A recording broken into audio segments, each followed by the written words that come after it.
cuando intenta compartir el Evangelio. Es cuando, después de haber removido los obstáculos filosóficos del pecador mediante buenos argumentos apologéticos, después de haber hecho una presentación correcta del Evangelio y después de haber contestado sus dudas, la persona dice: lo siento, es que yo no creo, no puedo creer lo que me dices. Me pasó algo similar hace unas semanas atrás en un parque cerca de aquí. Le explico a esta señora la diferencia fundamental entre la iglesia de Roma y la iglesia evangélica. Le hablo del significado de la cruz y por último respondo sus dudas en cuanto a cómo es la fe reformada, pues se veía inusualmente interesada. Y sin embargo, después de todo esfuerzo, cuando ya estaba literalmente agotado, me dice: está bien lo que dices, pero a mí no me interesa ahora mismo. En otras palabras, ella me dijo: he entendido el mensaje, es lógico, es coherente, es creíble, pero yo no tengo esa fe de la que la Biblia habla. ¿Qué han dado una?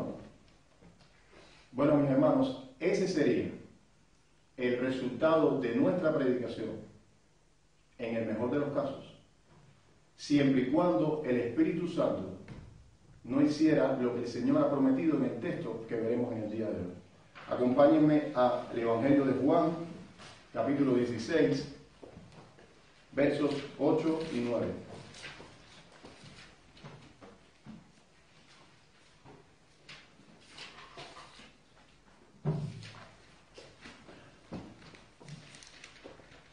Allí leemos: y cuando Él venga, convencerá al mundo de pecado, de justicia y de juicio. De pecado, por cuanto no creen en mí. De justicia, por cuanto voy al Padre y no me veréis más. Y de juicio, por cuanto el príncipe de este mundo ha sido ya juzgado. Primero déjenme situar este texto en su contexto. Estas palabras fueron pronunciadas por el Salvador a sus discípulos durante su memorable discurso del aposento alto, a solo unas horas de ser entregado. Tenía la intención de consolar sus atribulados corazones, los cuales se habían llenado de tristeza al saber que Él se iba de su lado. En el versículo 6 les dice: antes, porque os he dicho estas cosas, tristeza ha llenado vuestro corazón. Esta frase es muy enfática. Sus corazones estaban colmados de tristezas a punto de estallar. Y no era para menos. Piensa cómo te sentirías tú si la persona que más quieres y con la que has pasado los últimos 3 años de tu vida te dice que tiene que marcharse y no puede seguir. Cuánto más si esta persona es el ser más extraordinario que ha pisado la tierra. Sin duda Cristo fue, y con razón, la persona más querida para los discípulos. Él fue sumamente misericordioso durante el tiempo que estuvo con ellos. Tuvo compasión de sus debilidades, los defendió cuando fueron acusados por sus enemigos, los fariseos. Él nunca los trató como sus sirvientes, sino como amigos, y les reveló lo que oyó de su Padre. Pero os he llamado amigos, porque todas las cosas que oí de mi Padre os las he dado a conocer. Él les abrió su entendimiento para que pudieran comprender las Escrituras, y cuando habló a los demás por parábolas, a ellos explicó los misterios ocultos del reino de Dios. Y por si todo esto fuera poco, se convirtió en siervo de ellos cuando condescendió a lavarles los pies. No es de extrañar, mis hermanos, especialmente si el Salvador se iría por un periodo largo, que esto turbara a los discípulos a tal grado. Y máxime si, como les dijo, en su ausencia los fariseos los expulsarían de las sinagogas, y que vendría la hora que cualquiera que los matara pensaría que haría un servicio a Dios. Por tanto, y para sacarlos de su profundo estado de tristeza, nuestro amado Redentor les mostró cuán necesaria era su partida. Verso 7. pero yo os digo la verdad, os conviene que yo me vaya, porque si no me fuera, el Consolador no vendría a vosotros, mas si me fuera, os lo enviaré.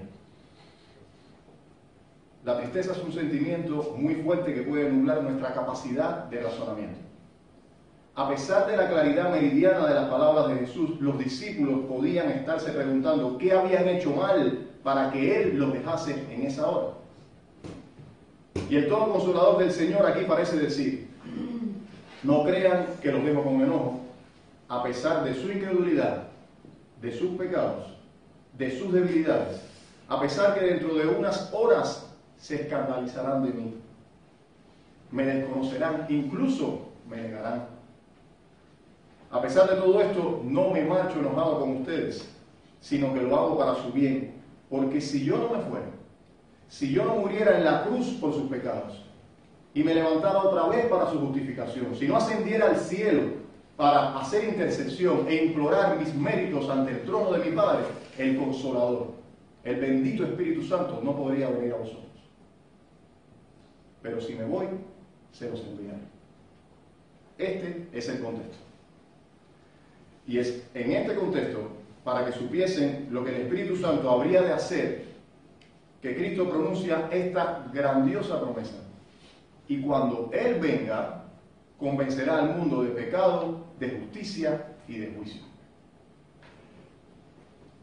Esta promesa fue contundentemente cumplida en Pentecostés, y la huella del Espíritu es muy fácil de seguir en su secuencia en las palabras de Pedro, mientras el Consolador convencía de pecado a esas 3.000 almas. Cuando convencía de pecado, escuchamos decir a Pedro: vosotros prendisteis y matasteis por manos de inicuos a Jesús Nazareno, crucificándole. Mientras el Espíritu convencía de justicia, escuchábamos decir a Pedro: Jesús Nazareno, varón aprobado por Dios entre vosotros. Y cuando lo hacía de juicio, lo escuchamos decir: siéntate a mi diestra hasta que ponga a tus enemigos por estrado de tus pies. Resultado: se compungieron de corazón y dijeron: varones hermanos, ¿qué haremos? Y debo decir que aunque esta promesa fue primeramente hecha a los apóstoles y especialmente cumplida el día de Pentecostés, como los apóstoles eran también los representantes de todo el cuerpo de creyentes, debemos ver hoy esta promesa como si hablara a nosotros y a nuestros hijos y a todos cuanto el Señor llamara. Mi propósito en esta ocasión es, si Dios me ayuda, abrir ante sus ojos el significado de esta promesa y mostrar la manera en la que el Espíritu Santo generalmente trabaja para salvar a un pecador. De modo que todos los presentes puedan evaluarse y conocer si esta obra en verdad ha tenido lugar en sus corazones, mientras haya tiempo. Por tanto, veremos cómo el Espíritu convence de pecado, cómo el Espíritu convence de justicia y cómo convence de juicio. Veamos nuestro primer encabezado. El Espíritu Santo convence de pecado. La palabra que nosotros traducimos como convencer aquí implica una convicción mediante el razonamiento. Es decir, que el Espíritu desciende con tal poder de convencimiento sobre la mente que nuestros pecados se hacen más claros ante nuestros ojos y más pesados ante nuestra conciencia de lo que jamás habían sido. Y esto generalmente ocurre con algún gran pecado o incluso peor, con el peor pecado de que la persona siempre ha sido culpable. De este modo ocurrió con la mujer de Samaria cuando nuestro Señor hablaba con ella. Él la convenció primero del pecado de fornicación. Acompáñenme a Juan capítulo 4, verso 16.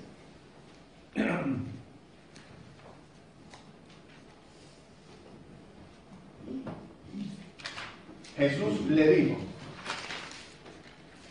ve, llama a tu marido y ven acá.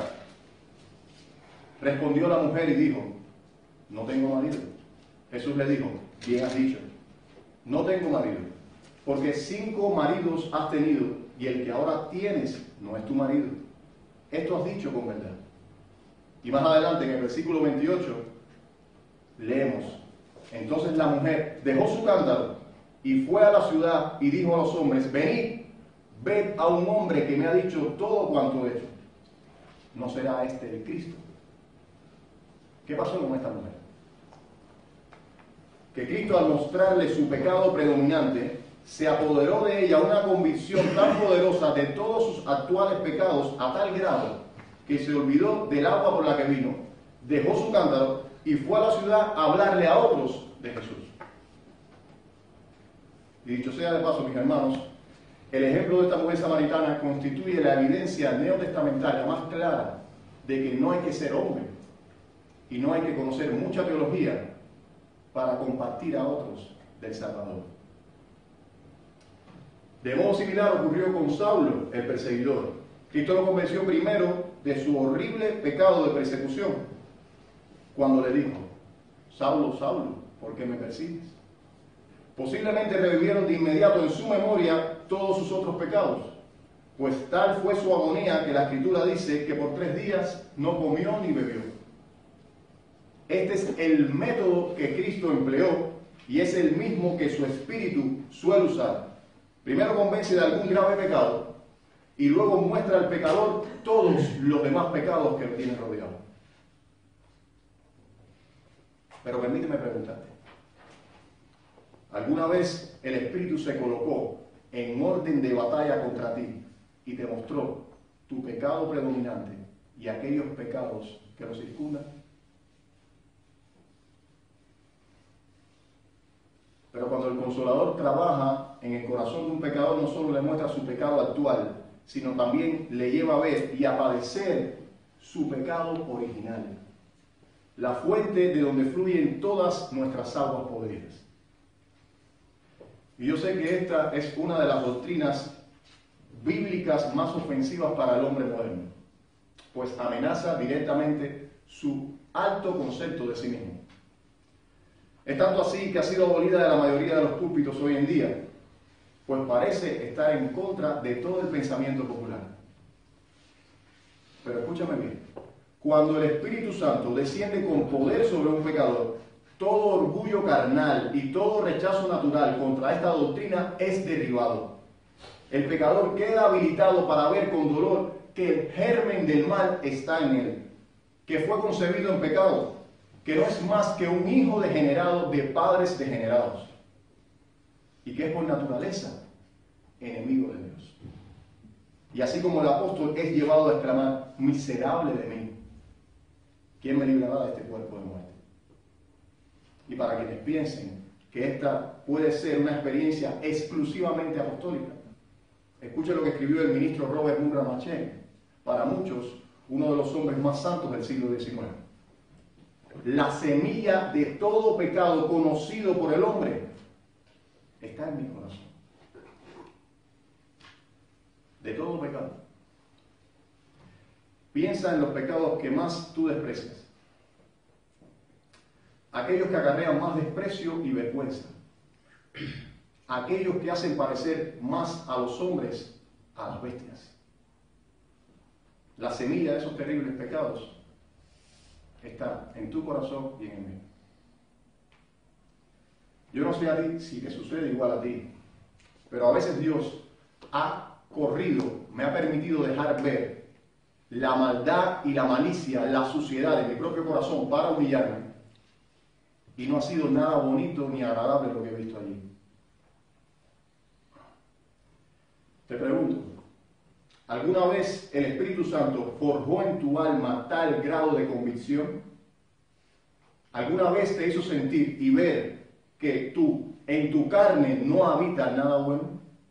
Que eres por naturaleza, hijo de ira, y que Dios sería justo si Él te condenara al infierno, aunque nunca hayas cometido un solo pecado, solo por la naturaleza que hay en ti. Si tú nunca has sido convencido de esta verdad, si esta doctrina del pecado original nunca ha dejado de ser un mero asentimiento racional en tu mente para ser una dolorosa verdad en tu alma, entonces, amigo mío, el Consolador nunca ha venido eficazmente sobre ti. Pero cuando el Espíritu viene a trabajar en un pecador, no solo lo convence del pecado predominante en su vida, del pecado de su naturaleza, sino también del pecado de sus obras. No importa cuánta molestia nos cause, mis hermanos, todos nosotros tenemos un católico romano dentro. Todos nosotros somos legalistas por naturaleza. Cuando algo despierta el temor de Dios en nosotros, como los fariseos, corremos a establecer nuestra propia justicia. Es como tener que volver a ver una mala película. Cuando sales a evangelizar y colocas la ley de Dios ante una persona, inmediatamente esta corre a establecer su propia justicia. Empieza a contarte todo lo buena que es, todo lo bueno que ha hecho, y su parte favorita, que es mejor que aquel, que el otro, y que el otro de más allá. Desde que el hombre cayó de su estado original de dignidad y gracia, su conducta ha sido muy predecible en este sentido. Así como Adán corrió a colocarse sus hojas de higuera a causa de la desnudez en el principio, así también el hombre moderno sale corriendo a vestirse de su justicia propia cuando la mirada omnisciente de Dios lo incomoda. Pero aún en nosotros los creyentes quedan vestigios de este comportamiento. A veces uno se levanta en la mañana y ora fervientemente, luego tiene un buen devocional. Durante el día sale airoso de todas las tentaciones que intentan dañar su fe. Incluso tiene oportunidad de compartir con otros el Evangelio. Y luego se dice, hoy he tenido un día estupendo, hoy Dios tiene que bendecirme. ¿Lo ven? Legalistas por naturaleza. Nosotros somos benditos por nuestra propia obediencia o por la obediencia de Cristo. Por nuestra propia justicia o por su justicia. De hecho, a veces uno tiene un día así y ese día Dios lo llena de tribulaciones y aflicciones. Y a veces uno tiene un día pobre en la gracia y es justo en ese día cuando Dios trae en sus brazos sus más dulces misericordias para nosotros. Porque somos benditos por la justicia de Dios. Pero sea cual sea el caso, cuando el Consolador desciende eficazmente sobre un pecador, lo convence también del pecado de sus obras, que aún la mejor obra que jamás haya hecho está infestada de deseos de reconocimiento y de amor propio. Y por tanto, en lugar de justificarlo, solo puede condenarlo. Y que ni siquiera sus lágrimas pueden salvarlo. Un puritano oró, mis lágrimas necesitan ser lavadas en la sangre de Jesús. ¿Alguna vez el Espíritu Santo te ha convencido del pecado de tus obras? ¿Alguna vez te ha hecho ver que tú mereces ser condenado? Hagas lo que hagas, así des tu cuerpo para ser quemado o tus bienes para alimentar a los pobres. ¿Alguna vez el Consolador te hizo aborrecer tu propia justicia que es por la ley y te hizo ver que todos los argumentos que tú puedas buscar para misericordia deben estar fuera de ti y hallarlos solamente en el amor inmerecido de Dios hacia ti?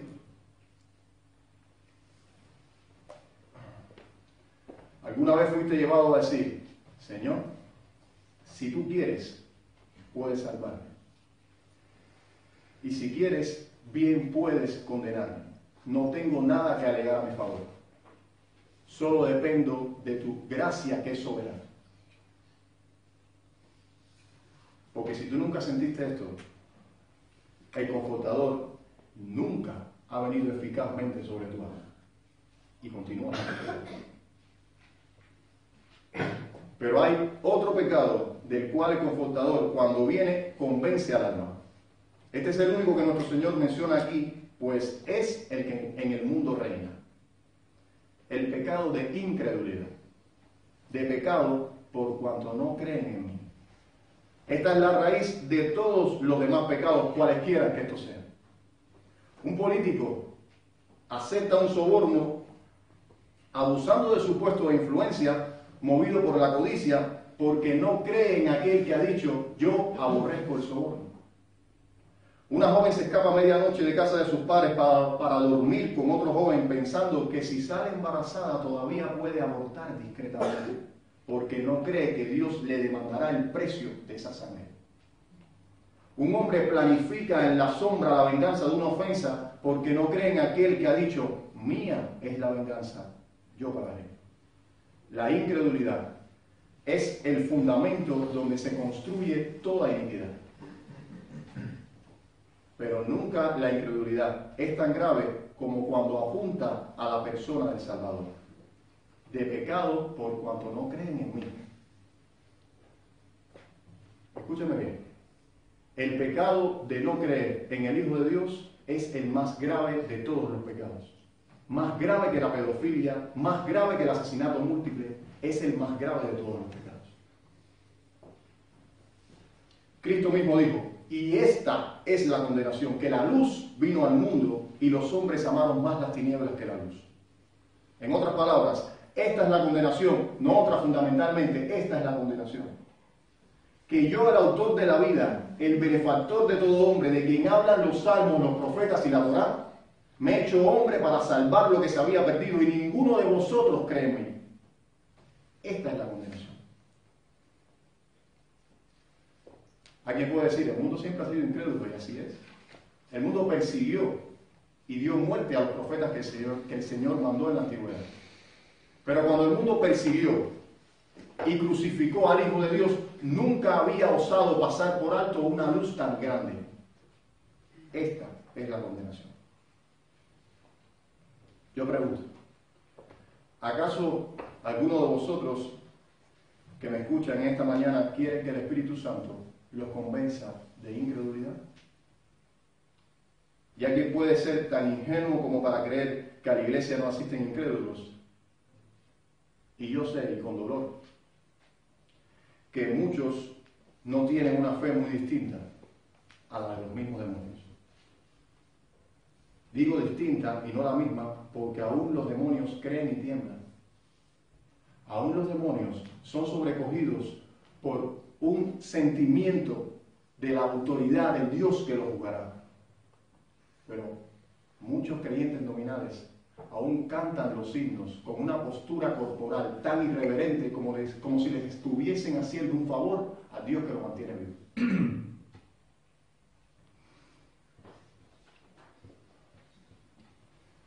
Esto no solo es una pésima recomendación para el cristianismo, sino que este desgano revela una enorme incredulidad. Quizás tú crees porque naciste en un hogar cristiano, o porque tus padres te traen desde pequeño a este santo lugar. Quizás porque participas en las reuniones de la iglesia y participas de la Santa Cena. O incluso porque otros piensan que tú crees. Tal vez te has habituado a pensar que la fe es conformarse a ciertos estándares de conducta y moralidad. Pero amigo mío, la fe sencillamente es otra cosa. La fe es un empuje desesperado de un alma indefensa hacia los brazos de un Salvador todopoderoso. Esa es la fe de la Biblia. Pero para tener esa fe, primero es necesario ser convencido de nuestro pecado de incredulidad, de que por naturaleza no creemos. ¿Alguna vez el Espíritu Santo te convenció de este pecado?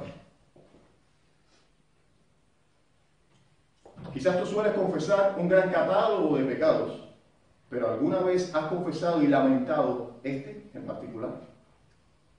¿Alguna vez has suplicado a Dios pidiendo como aquel pobre padre, Señor, ayuda mi incredulidad?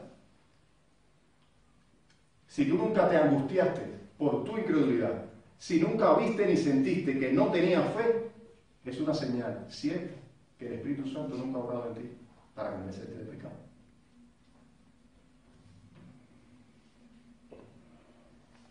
En verdad, esta es una manera dolorosa, pero es la única que termina en un seguro y fuerte consuelo.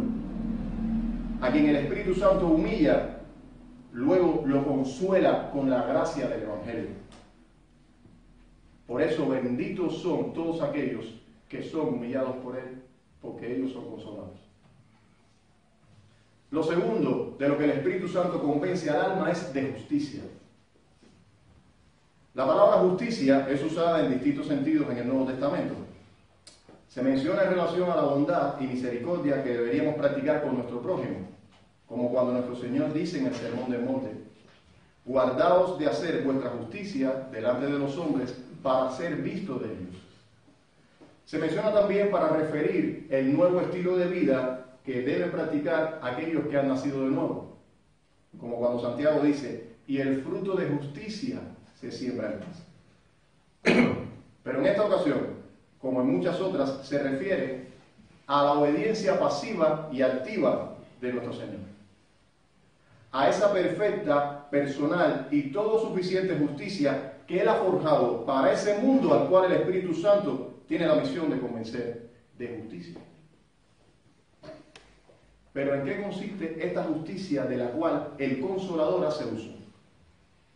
Esta es una pregunta que merece ser contestada. Jesucristo vino para deshacer los efectos que la caída causó en los que el Padre le dio. Y por esto su obra redentora tuvo que satisfacer dos necesidades fundamentales: la deuda penal que la justicia del hombre causó y el estándar de justicia que el hombre no pudo cumplir. En lo que respecta a las responsabilidades penales que su pueblo contrajo al quebrantar la ley de Dios, el Señor las ha pagado con su preciosa sangre, ya que por su sacrificio único cargó con la pena del pecado en su carne. Pero no basta con que el hombre sea perdonado. Dios requiere, de hecho, que el hombre obedezca perfectamente la ley de obediencia. El hombre necesita contar con una justicia perfecta. De otra manera, Dios no lo puede aceptar y mucho menos recompensar. Pero ¿de dónde el hombre puede obtener una justicia de tal calibre? Cristo en su vida fue tan justo y recto que podemos decir que su vida, vista en su totalidad, es la justicia y la rectitud misma. Vivió la ley de Dios en toda su plenitud. Nunca desobedeció ningún mandamiento. Sus ojos nunca se encendieron de ira injusta. De su boca nunca salió una palabra licenciosa o impía. Su corazón nunca se sintió incitado a pecar ni a mancharse de iniquidad. En el lugar secreto donde nacen las emociones no tenía ninguna falta. Su comprensión no tenía ningún defecto y su juicio estaba libre de todo error. En él realmente no había ninguna maldad. El príncipe de este mundo no tenía nada en él. Solo él podía decir, aún en frente de sus enemigos, en frente de quienes ansiaban descubrirle alguna falta: ¿quién de vosotros me redarguye de pecado? En definitiva, Cristo es la ley encarnada. Recordemos que la ley consiste primero de esto: amarás al Señor tu Dios con todo tu corazón. Esto fue precisamente lo que Cristo hizo. Su comida y su bebida eran hacer la voluntad del Padre. Ningún hombre jamás se ha entregado a hacer la voluntad divina de la manera que él lo hizo. Mis hermanos, cuando yo veo que Dios me ha dado las comodidades que a su Hijo le negó y me hallo muchas veces haciendo mi propia voluntad en lugar de la suya, no puedo menos que ruborizarme de vergüenza. Pero Cristo siempre hizo la voluntad del Padre. Aún padeciendo todo tipo de escasez, leemos de mujeres de fe que daban de sus bienes para su mantenimiento. Él mismo dijo que no tenía donde recostar su cabeza. Pero nada de esto lo amilanó. Hambre y sed no eran nada para él, ni siquiera la muerte misma, con tal de ser bautizado con el bautismo que tenía que ser bautizado y tomar la copa que su padre puso delante de él. Pero la ley también consiste de esto: amarás a tu prójimo como a ti mismo. Y el Señor, en todo lo que hizo y en todo lo que sufrió, cumplió con creces este precepto. De él se dijo: a otro salvó y a sí mismo no se pudo salvar. Mis hermanos, Cristo agotó totalmente los recursos del amor en la devoción y el autosacrificio de amor. amó al hombre más que a su propia vida, infinitamente más de lo que el hombre se ama a sí mismo. Prefirió ser escupido a que los suyos fueran echados en las llamas del infierno. Escogió entregar su espíritu en una agonía indescriptible para que las almas que su Padre le dio no fueran a la perdición. Cristo no solo cumplió la ley, Él la magnificó y la honró. En esto consiste la justicia del Hijo de Dios. Pero ahora, en este contexto, que Cristo habría de consumar su obra y entraría a los cielos para ser glorificado con aquella gloria que tuvo antes que el mundo fuese. Ahora, ¿quién convencería a este mundo después que Cristo se fuese de justicia, de esta justicia? ¿Quién convencería a los hombres y quién convencería al hombre del siglo XXI y a ti que me escuchas en esta mañana de que hubo uno hace 2000 años que siendo perfectamente humano, a la vista del cielo y del infierno, de los ángeles y los demonios, demostró una justicia perfecta como la que jamás la historia ha visto ni verá? Es solamente el bendito Espíritu Santo quien lleva a cabo esta obra de demostración y convencimiento, de justicia, por cuanto voy al Padre y no me veréis más. Es entonces cuando el Espíritu Santo, habiendo dejado convicto al pecador, habiéndolo despojado de su justicia propia y colocándolo ante el tribunal de un Dios soberano, santo, justo y vengador del pecado, le da una dulce demostración de la justicia de Cristo que hemos antes descrito. Es aquí cuando el Espíritu Santo comienza más inmediatamente a actuar en la calidad de consolador, convenciendo al alma poderosamente de la realidad y la autosuficiencia de la justicia de Cristo. Que el alma queda inmediatamente colocada en hambre y sed de justicia después de ello. Ahora el pecador puede ver que a pesar de que él se ha destruido a sí mismo, todavía su ayuda está en Cristo. Que a pesar de que él no tiene justicia propia para recomendarse ante Dios, hay plenitud de gracia, de verdad y de justicia en el querido Señor Jesús. Esto nadie lo puede contar, solo aquellos que han experimentado con qué demostración el Espíritu Santo trae esta convicción al alma.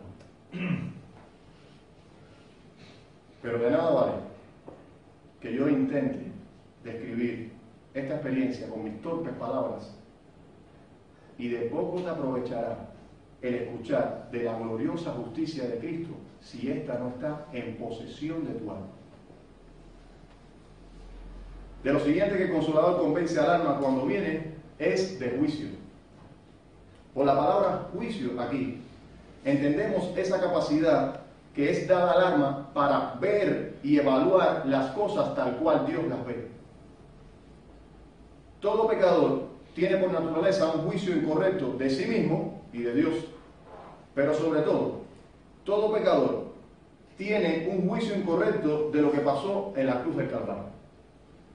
¿Qué piensa el hombre natural de lo que ocurrió aquel viernes en el Gólgota? ¿Qué piensa? Uno de los protagonistas de la muy premiada cinta Amistad, un drama abolicionista, cuando en una escena se le ilustró la obra de Cristo en la cruz para hacerle entender una realidad en la que estaba inmerso, dijo: pero Cristo en la cruz perdió. Ese es el juicio por excelencia que hace este mundo cuando mira la cruz. De hecho, todas las falsas corrientes religiosas que se apoyan de un modo u otro en la Biblia, las cuales, al igual que el mundo, no pueden ver ninguna victoria en la cruz, suelen usar como su especial argumento persuasivo para provocar pena y hacer prosélitos la obra de Cristo en la cruz. ¿Acaso no es un Jesús que inspira compasión y lástima el de los rosarios romanos? ¿Acaso no es un Jesús que inspira compasión y lástima el de los sermones de muchas iglesias evangélicas? Con su socorrido, Jesús murió por ti. ¿Saben por qué hacen eso? Porque ellos mismos no pueden ver la gran victoria que Cristo tuvo allí. Pero cuando el Consolador convence con poder a un pecador de juicio, él puede ver, conforme a las Escrituras, que al Hijo de Dios nadie le quitó su vida, sino que él de sí mismo la entregó porque tenía el poder para entregarla y para volverla a tomar. Queda habilitado para ver que aquello que para el ojo natural fue una gran derrota para el Hijo de Dios, en realidad constituye la victoria más aplastante sobre Satanás y los que le siguen. De juicio, por cuanto el príncipe de este mundo ha sido ya juzgado. ¿Dónde, mis hermanos? Pregunto. ¿Dónde? Si no en la cruz fue juzgado el príncipe de este mundo. En la antesala misma de la cruz, Cristo dijo: ahora es el juicio de este mundo. Ahora el príncipe de este mundo será echado fuera. Satanás, quien es homicida desde el principio, deseaba la destrucción del hombre. La criatura hecha a la imagen del Dios que odia. Después de la caída, cuando el hombre fue maldito por Dios a causa de su pecado, Satanás tuvo el poder de la muerte sobre Adán y sus descendientes. Y no dudó en emplear este argumento para ir a acusar al hombre delante de Dios, como vemos en la visión que tuvo el profeta Zacarías. Pero mientras Satanás usó el argumento de la muerte para acusar al hombre, fue la misma muerte el arma que el Hijo de Dios usó para destruirlo en la cruz. Jesús pagó el castigo del pecado de su pueblo y lo libró de la maldición de la muerte. Y ahora la maldición de Dios ya no pesa sobre los que creen en Jesús. Ahora el creyente puede mirar a la muerte y decir: ¿dónde está, oh muerte, tu aguijón? ¿Dónde, oh sepulcro, tu victoria? Si bajo el señorío de Satanás la muerte del hombre era la antesala de la muerte eterna, bajo el señorío de Cristo es la antesala de la gloria eterna. El Consolador convence al creyente de que, aunque morirá, ciertamente su Señor lo levantará. Y trae a su memoria sus palabras cuando dijo: estuve muerto, mas he aquí que vivo por los siglos de los siglos, y tengo las llaves de la muerte y el Hades. El Espíritu Santo imprime seguridad y confianza al alma para poder decir: por lo cual estoy seguro que ni la muerte, ni la vida, ni ángeles, ni principados, ni potestades, ni lo presente, ni lo porvenir, ni lo alto, ni lo profundo, ni ninguna otra cosa creada nos podrá separar del amor de Dios que es en Cristo Jesús, Señor nuestro.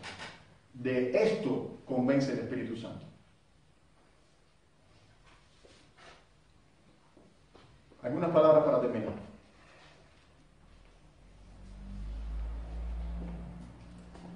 Si tú has podido ser habilitado por el Espíritu Santo para seguirme paso a paso, y has podido identificar que en algún grado, al menos, en algún grado, el Espíritu Santo ha llevado a cabo esta obra de convicción en ti, entonces esto debe ser motivo de aliento para que sigas corriendo con fuerza la carrera cristiana.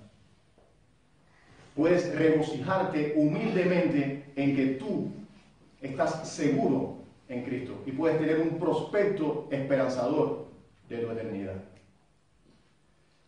Si Dios te ha elegido antes que el mundo fuese, si Cristo te ha comprado con su preciosa sangre y si el Espíritu Santo te ha sellado para el día de redención, toma la firme resolución de orar y orar fervientemente por tus hermanos no convertidos, por todos aquellos que se congregan a tu alrededor y sin embargo aún no tienen esta fe de la que la Biblia habla.